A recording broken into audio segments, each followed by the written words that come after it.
What's up, everyone? Welcome back to another video. Arrogance builds walls, humility builds bridges. It's interesting how obviously the goal in so many ways is to improve ourselves from who we were to who it is that we're going to be. And as we gain wisdom, experience, knowledge, it always plants a seed that could grow into arrogance. And some level of healthy arrogance, I believe, is good for our self esteem. We don't always want to look at ourselves as people who are incapable.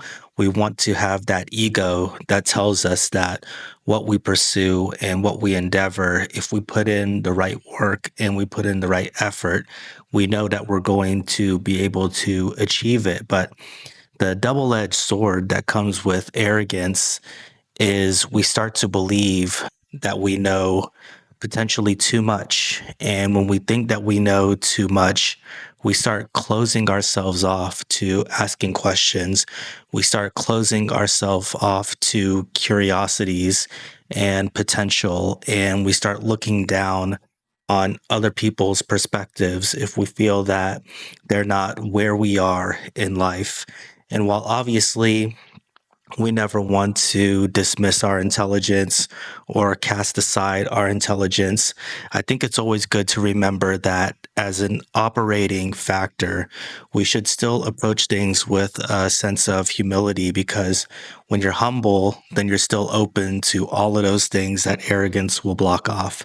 Which means that if somebody is maybe a novice in something that you're more advanced at, you're still listening to them with open ears and an open heart, and the potential that maybe there is something that they could contribute and there is something there for you to learn.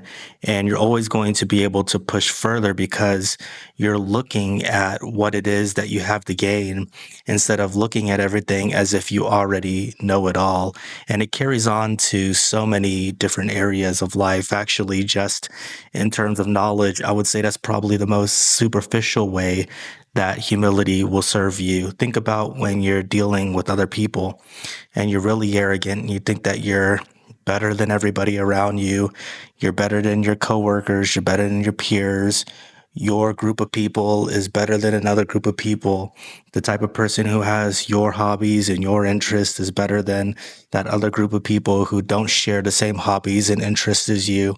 When you become arrogant towards other people, then you're going to stop learning from what it is that they have to give to you as a people, as a culture, as individuals as well. I mean, we hear it all the time. We're so much greater than those people. They have nothing to offer. But every culture, every spiritual path, they have something fantastic, wonderful, beautiful that they have to share with you. You just have to be open to being able to listen to it and see what's there for you. So don't dismiss what it is that you've done to get you to where you're at, but always carry yourself in a way that you're open to still learning more because the saying is really true. What got you here isn't going to get you there. And the top of one mountain is just the bottom of another peak or the bottom of another mountain, excuse me. So you're always going to have the way to go. But when you start thinking that you know it all, then you're going to just block yourself off from that possibility. So I can't take credit for the title of this video. I saw the quote and thought it was a cool one and worth elaborating on. It sparked the idea, but it's certainly true. Arrogance will build walls and humility will build bridges.